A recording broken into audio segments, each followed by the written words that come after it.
विद्यार्थियों, आज हम गद्य की प्रमुख विधाओं के बारे में पढ़ेंगे। जैसा कि आप लोग देख रहे हो, यहाँ पे मैंने लिखा हुआ है गद्य की प्रमुख विधाओं के नाम। तो गद्य किसे कहते हैं? गद्य जो होता है, गद्य धन यत शब्द से बना होता है, जिसका अर्थ होता है बोलना, बतलाना या कहना। मैंने सामान्य बोलचाल की भाषा में गद्य का प्रयोग किया जाता है। मैंने हम जो है चलते फिरते मैंने रोज़ाना अपने जीवन में जिन भाषाओं का प्रयोग करते हैं सरल और सहज रूप में, उसे गद्य कहते हैं। तो गद्य की जो प्रमुख विधाएं होती है, आप लोग देख रहे हैं कि 6 होती है, जिसमें सबसे पहला होता है नाटक, दूसरा एकांकी, तीसरा उपन्यास, चौथा कहानी, पांचवा निबंध और छठवां आलोचना। नाटक किसे कहते हैं?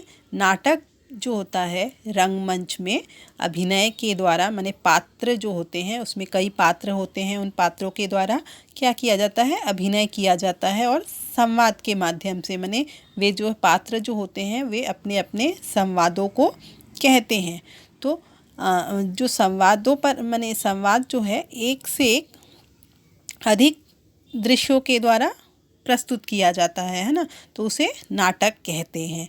दूसरा होता है एकांकी। याद रखना, एकांकी जो होता है नाटक से छोटा होता है और एकांकी में एक ही अंक होते हैं और उसमें एक ही घटना होती है। जैसे नाटक में बहुत सारी घटनाएं होती है, लेकिन एकांकी में एक ही घटना होती है। तीसरा है उपन्यास। उपन्यास शब्द जो है उप और न्यास शब्द से मिलकर बना होता है, जिसमें उप का अर्थ होता है समीप माने पास में और न्यास का अर्थ होता है रखना। तो उप का अर्थ होता है पास और न्यास का होता है रखना, माने पास में रखना। आप उपन्यास किसे कहते हैं? अगर माने जब लेखक जो है किसी व्यक्ति के जीवन के बारे में, जैसे उसके जन्म से मृत्यु तक, है ना, जन्म से मृत्यु तक उसके जीवन में होने वाली घटनाओं के बारे में जब लेखक लिखता है तो उसे उपन्यास कहते हैं। और उस उपन्यास को पढ़कर जब आप पढ़ेंगे तो ऐसा लगेगा कि अरे ये तो मेरे जीवन से माने मिलता जुलता घटना है, तो उसे उपन्यास कहते हैं। चौथा है कहानी। कहानी जो होती है उपन्यास से छोटी होती है और कहानी जो है कलात्मक छोटी रचना होती है और जिसका अंत भी क्या होता है? भावात्मक और कलात्मक रूप में होता है। पांचवा है निबंध। निबंध शब्द जो है नी और बंध शब्द से मिलकर बना होता है, जिसका अर्थ होता है अच्छी तरह से बंधा हुआ।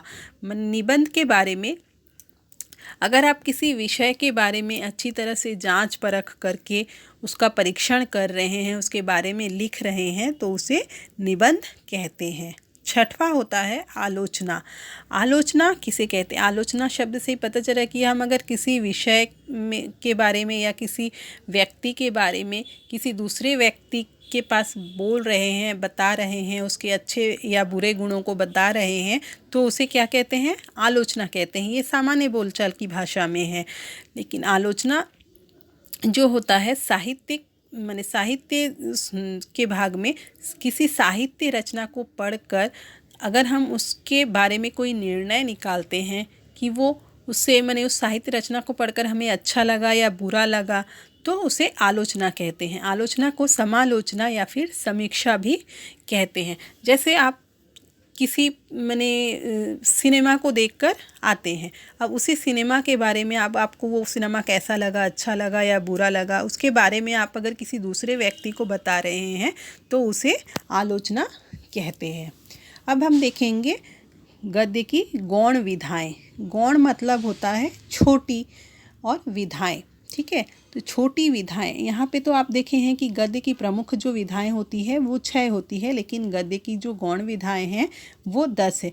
नीचे आप देखिए कि मैंने एक उदाहरण लिखा है गंगा, है ना, गंगा जो नदी है। अब गंगा नदी के चारों तरफ देखिए, गंगा नदी को चारों तरफ से किसने घेर रखा है? सहारा दिया है। किन किन नदियों ने? दंडक ने, कोशी ने और यमुना नदी ने क्या किया है? गंगा नदी को सहारा दे के रखा है ना।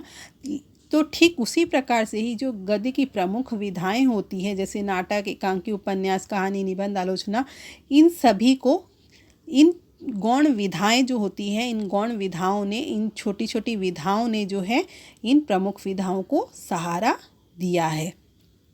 तो गद्य की जो गौण विधाएं होती है वो 10 होती है। पहला जीवनी, दूसरा आत्मकथा, तीसरा रेखा चित्र, चौथा संस्मरण, पांचवा यात्रा वृत्तांत, छठवा लघु कथा, सातवां रिपोर्तार्ज, आठवां साक्षात्कार, नौवां पत्र साहित्य और 10वां गद्य काव्य। विद्यार्थियों, हम अगली कक्षा में जो है गौण विधाओं के बारे में पढ़ेंगे।